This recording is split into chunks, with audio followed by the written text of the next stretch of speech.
donc juste quelques pages du roman de Raymond Cousse, Stratégie pour deux jambons. C'est un peu l'histoire, on va dire, les pensées d'un cochon entre le moment où il arrive à l'engraissage et son arrivée à l'abattage. Tout le paradigme du cochon. Je suis seul maintenant et tout laisse à penser qu'il en ira ainsi jusqu'à la fin, laquelle ne saurait tarder, je le sens. Mais je ne m'en plains pas, d'ailleurs, quel motif aurais-je de me plaindre? Pour peu enviable qu'il m'apparaisse, mon sort est-il des moins partagés? Non.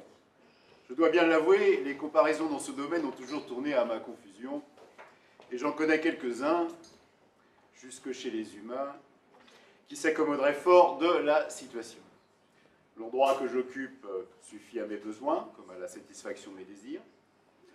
Je ne saurais dire si la longueur du local l'emporte sur la largeur ou vice-versa, mais il me plaît d'imaginer que la largeur ne cède en rien à la longueur. Je ne sais pourquoi. L'idée d'exercer ma liberté à l'intérieur d'un carré m'est d'un précieux réconfort. Soit donc un carré de 2 mètres de côté environ, soit en d'autres termes un carré de 4 mètres carrés de surface environ, surface non corrigée s'entend, c'est-à-dire non amputée de la surface de l'auge. Des murs, rien à signaler, sinon qu'ils se distinguent en rien d'autres murs de ma connaissance, ou si peu. La porte, en revanche, offre la particularité d'être à claire-voie. C'est un détail d'importance. Les lattes, disposées selon une horizontale approximative, s'élèvent au nombre de 8. Il en résulte 7 interstices, permettant d'une part à la lumière de s'infiltrer dans la pièce, et d'autre part au regard de se porter vers l'extérieur de la courette, soit 2,50 m en ligne droite. Mais il m'est loisible d'augmenter la distance pour peu que je consente à m'écarter de cet axe et lorgner par le travers. 3 seulement des interstices sont accessibles sans contorsion. Les 2 du bas, d'un rendement trop faible, nécessitent en outre la position couchée à plat dos, exercice qui, pour un cochon ordinaire, n'est pas si aisé qu'on le prétend dans les manuels. Je me suis souvent interrogé sur l'intelligence qui préside à cet assemblage de lattes. L'idée de n'y voir que le fruit du hasard m'est absolument intolérable. Il faut une raison à cela, fût-elle cachée ou tenue secrète pour des motifs qui m'échappent, enfin, quelque chose comme la raison d'État, par exemple. Il se pourrait aussi que cette ignorance soit nécessaire à ma quiétude. J'ai idée qu'on veille en haut lieu à ce que l'engraissage se déroule dans de bonnes conditions, au moral comme au physique. L'hypothèse est donc crédible. Quant à l'argument selon lequel on devrait y voir une architecture de conception moderne, il n'est guère convaincant s'agissant d'une porcherie des plus vétustes. De l'extérieur, il ne sera question qu'ultérieurement, chaque chose en son temps, rentrons. L'auge. Mais peut-on parler d'auge dans l'acception traditionnelle? Tout au plus, s'agit-il d'un accessoire d'avant-garde baptisé pompeusement mangeoire automatique. Alors sa conception présente pourtant ceci de révolutionnaire, qu'elle réduit la promiscuité avec la pire engeance qui soit, l'homme, tous les gens de la jante porcine m'avaient compris, à sa stricte nécessité, c'est-à-dire à la promenade quasi quotidienne dans la courette. Automatique ou non, n'empêche, la mangeoire se propose de régler la question du manger. Le boire, par contre, est laissé à la diligence d'un sot, de modèle et de contenance ordinaires, dont le contenu est généralement renouvelé à l'occasion des promenades. Pour plus de précision, nous dirons qu'il se situe à droite ou à gauche de la mangeoire, selon qu'on entre ou qu'on sort de la porcherie. Quant au dormir, il est assuré par 2 bottes de paille réparties sommairement à même le sol. Les excréments aident à leur unification et parfument l'atmosphère, conférant un regain d'intimité à l'ensemble. Voilà pour la description des lieux. Mais, pourvu que l'on sache limiter ses ambitions, la situation est parfaitement supportable ici. Enfin, je veux dire pour un cochon ordinaire. Il s'agirait d'un éléphant ou d'une girafe, là, oui, bon, je ne dis pas. Mais personnellement, question espace vital, je n'ai aucune revendication à formuler. Évidemment, si l'on m'offrait spontanément de repousser les murs de 2,20 m, voire 2,50 m, je ne dis pas que l'on se heurterait à un refus systématique. On a ses faiblesses, c'est connu. Mais de là à pétitionner ou manifester sur la voie publique comme d'aucuns, certainement pas, ce n'est pas mon genre. D'ailleurs, entre nous, réduirait-on l'espacement des murs de moitié que je ne m'en formaliserai pas plus. Ne l'oublions pas, en diagonale, cela laisse encore une course de 1,414 m selon Pythagore. En deçà, par contre, je suis d'accord avec l'opposition, la qualité des jambons risque de s'en ressentir, mais il est peu d'exemples dans l'histoire du cochon que l'on ait dû recourir à cette extrémité.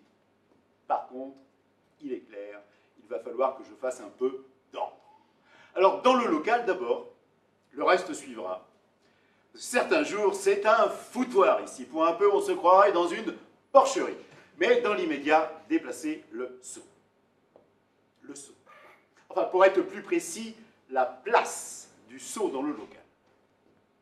Là, nous touchons une des nombreuses tracasseries du porcher.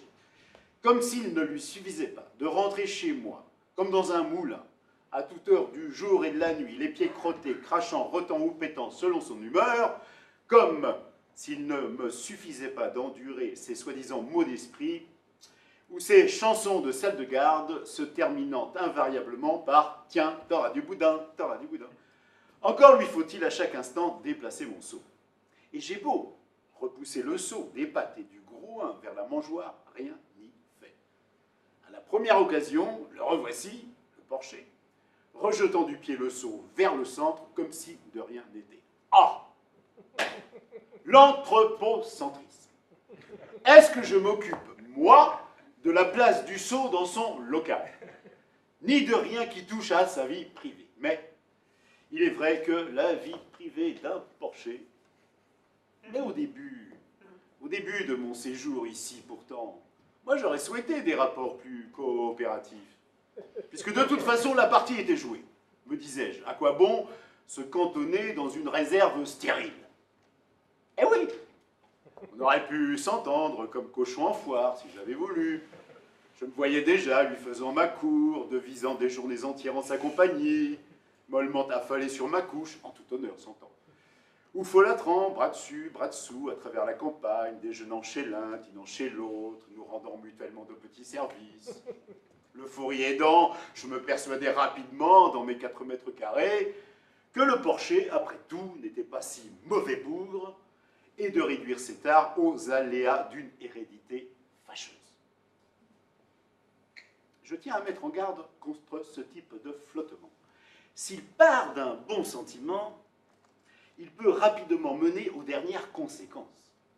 Car, poussant plus loin, ne me voici pas offrant prématurément mes jambons pour son salut, voire supplantant les carisseurs dans ses œuvres en un harakiri certes honorable sous le rapport du self-control, mais laissant à désirer ô combien du point de vue idéologique. Par bonheur, il n'était pas rare dans ces instants où l'opportunisme risquait de me faire basculer dans la démagogie que l'humour vint à mon secours. Que je songeasse, par exemple, en un raccourci saisissant de la condition porcine, à mes collègues truffiers du Périgord, muselés et tenus en laisse du matin au soir, mais ne s'en obstinant que mieux à déterrer la précieuse friandise honneur du pâté dont ils feront l'objet quelques jours plus tard, de sorte qu'après avoir beaucoup ri, j'en venais à remercier le porcher de m'avoir épargné le destin de ce lumpen cochonnariat et permis du même coup de me consacrer à de plus nobles tâches. Mais j'éprouvais parallèlement de singulières bouffées homicides envers lui. Et j'aurais volontiers couru l'étriper avec une ardeur au moins égale à celle qui me faisait le serrer dans mes bras la minute précédente. La première émotion passée, je m'écartais résolument de ces pulsions terroristes. Soit dit en passant, on parle à subversion de trop de vertus. Certes, je n'ai jamais dédaigné me livrer aux pires exactions, telles que bris de clôture, piétinement de semis, arrachage des fleurs, sans parler des voies de fait exercées de préférence sur les humains en bas âge, telles que morsures et souillures diverses. Mais de là à verser dans le poujadisme porcin, certainement pas. Car c'est à son retentissement dans l'opinion que se mesure la portée d'un acte politique. Comment nier que les tripages en règle du porcher, en dépit d'une satisfaction toute personnelle et provisoire, ne contribueraient qu'à m'isoler un peu plus des masses? Pourrais-je, dans le meilleur des cas, espérer mieux qu'un, blague à part, entrefilet dans la rubrique des faits divers d'une sous-gazette de canton humaine de surcroît? Quant à l'espoir de voir mon exploit immortalisé en première page de revues spécialisées telles que l'élevage du porc, il m'apparaît plus que chimérique encore. Il ne me restait donc, mine de rien, qu'à ronger mon frein. En attendant des jours meilleurs, ne nous laissons pas abattre, me disais-je, pour me remonter le moral, mon heure viendra. Il m'apparaissait de mon devoir que l'adversité ne se commue à point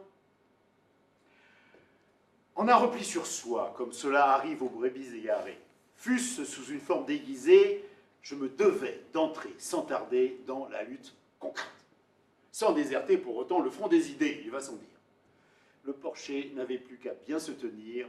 À la première incartade, il trouverait devant lui un adversaire résolu à mener le combat hors de toute menée aventuriste, un combat ponctuel, organisé, découlant d'une stratégie patiemment élaborée dans la quiétude de ma retraite. Je n'aurais pas aimé être à sa place en cet instant de solennelle décision. Bref, je décidai sur l'heure de m'opposer par tous les moyens en mon pouvoir au déplacement intempestif du sceau. La question du fumier viendrait plus tard, inutile de courir deux lièvres à la fois. La bataille fit rapidement rage. Il ne se passait plus de jours que je ne repoussasses avec une détermination invincible le sceau vers la mangeoire.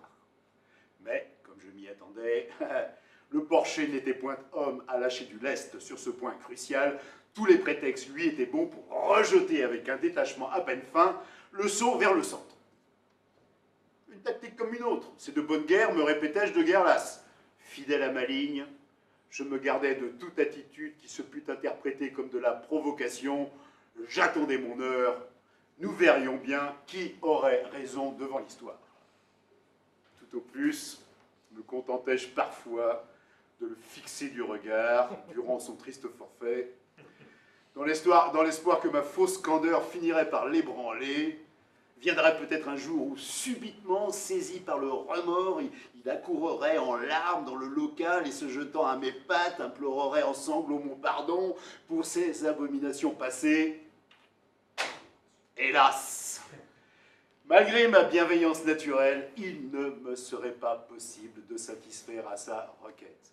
L'insistance, malheureusement, n'y changerait rien. Le chantage au suicide non plus. Je suis intraitable quand je m'y mets. Inutile d'insister, mon ami, inutile. Je ne puis rien pour votre salut. Vous pouvez disposer, camarades, j'ai affaire. Quelle victoire! Il ne me restait plus qu'à attendre l'équarrisseur d'un pied ferme et le cœur léger. Qui vivra verra, disait déjà mon père, qui avait beaucoup d'humour.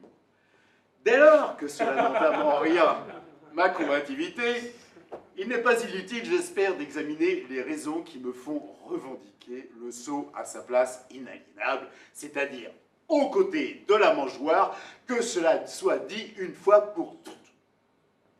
Alors j'envisagerai d'abord la question sous l'angle pratique. Comment admettre que les deux composantes de la subsistance porcine, pour ne pas dire universelle, j'ai nommé le manger et le boire, nécessitent pour peu qu'on associe les deux opérations un virage incessant à 180 degrés.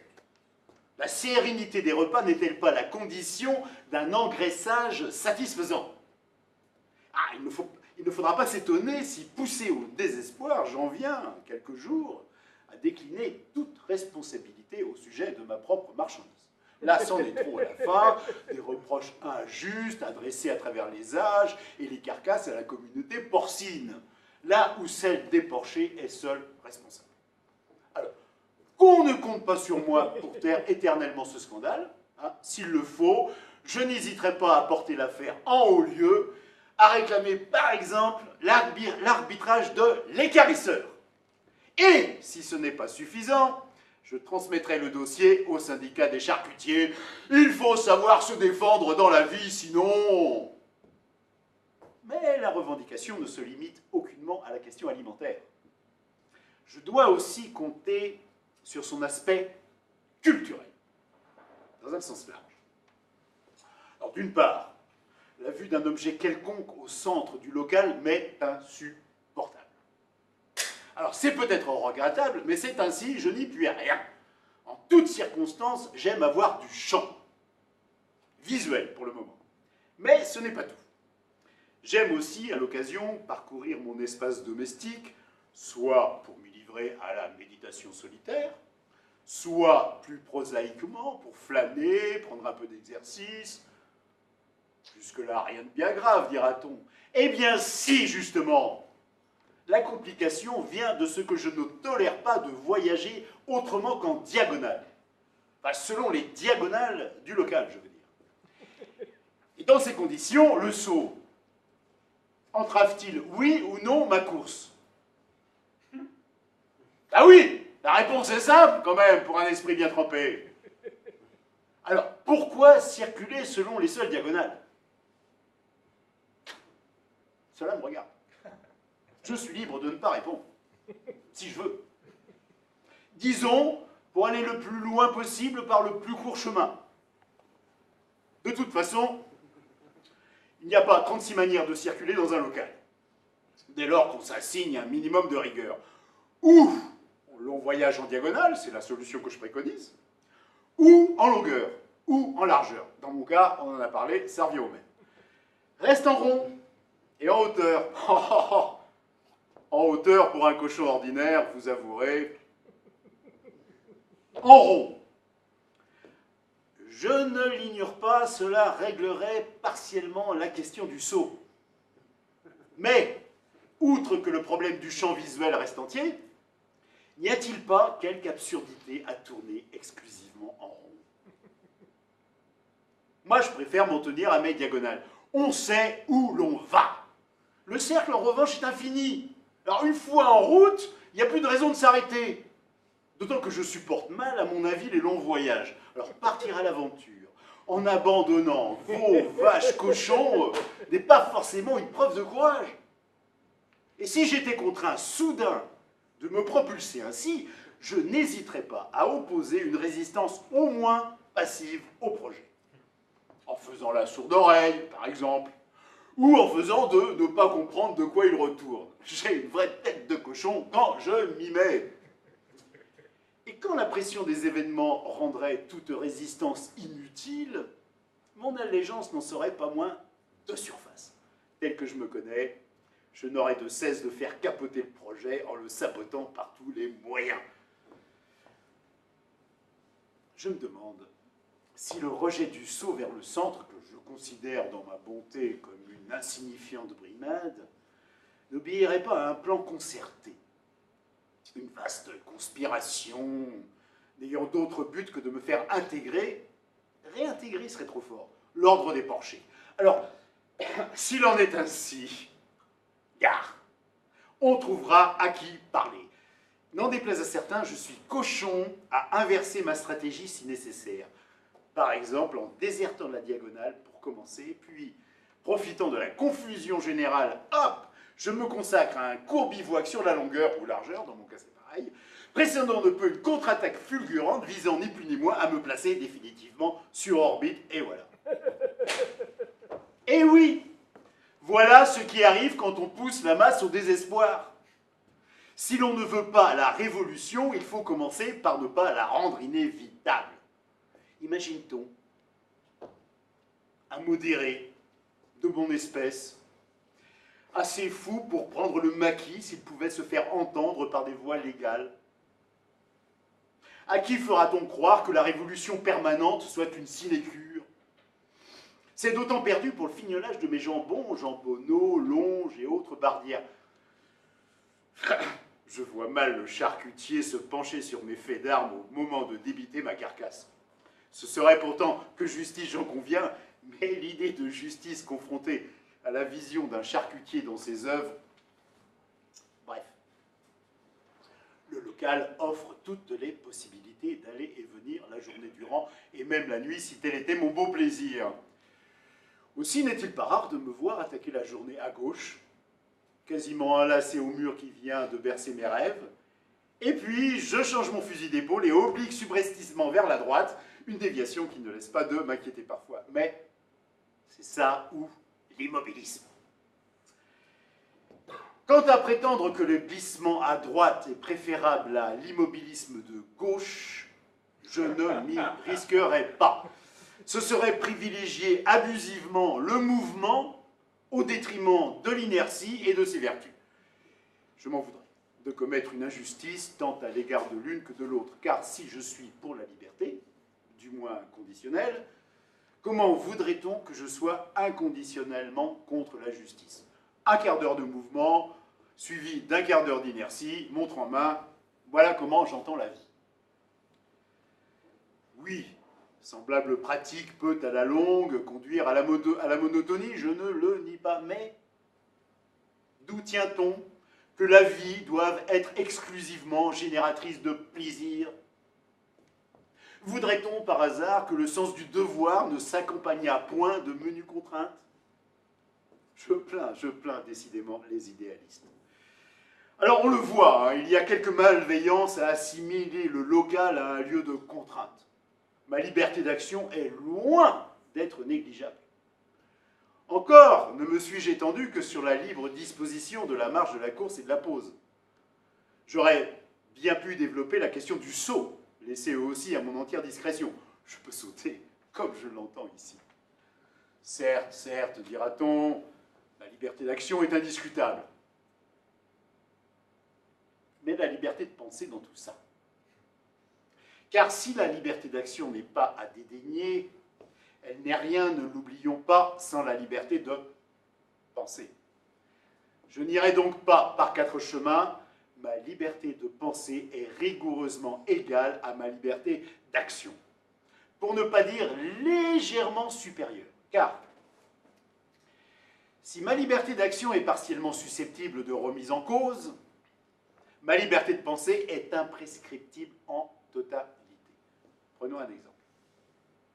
Supposons que pour des raisons qui la regardent, la direction des abattoirs décide brusquement de m'enchaîner à la mangeoire. Ou, mieux, de m'accrocher au plafond par les pattes de derrière. Ma liberté d'action en serait-elle, oui ou non, entravée? Ah si, elle le serait. Et ma liberté de penser, tant qu'on y est, égale, rigoureusement égale, pour ne pas dire légèrement supérieure du fait de l'afflux de sang au cerveau. J'ajoute qu'il n'est pas mauvais parfois de considérer sa propre situation sous un angle différent. On voit qu'il n'y a pas lieu de s'alarmer de théories modernistes selon lesquelles la liberté d'action conditionnerait totalement la liberté de penser. Moi, je suis prêt à démontrer le contraire quand on voudra. Il ferait beau voir qu'on ne puisse plus penser la tête en bas. On doit donc s'élever avec force contre cette entreprise de démoralisation qui ne vise rien de moins qu'à saboter la production. Sinon, il est à craindre que la situation continue à se détériorer. Il n'est pas indifférent de rappeler que l'avant-garde s'en prend désormais à la notion même de consommation.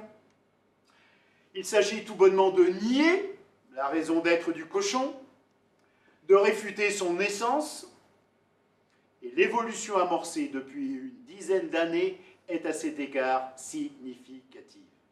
À terme, c'est donc purement et simplement la mort du cochon si l'on n'y prend pas garde.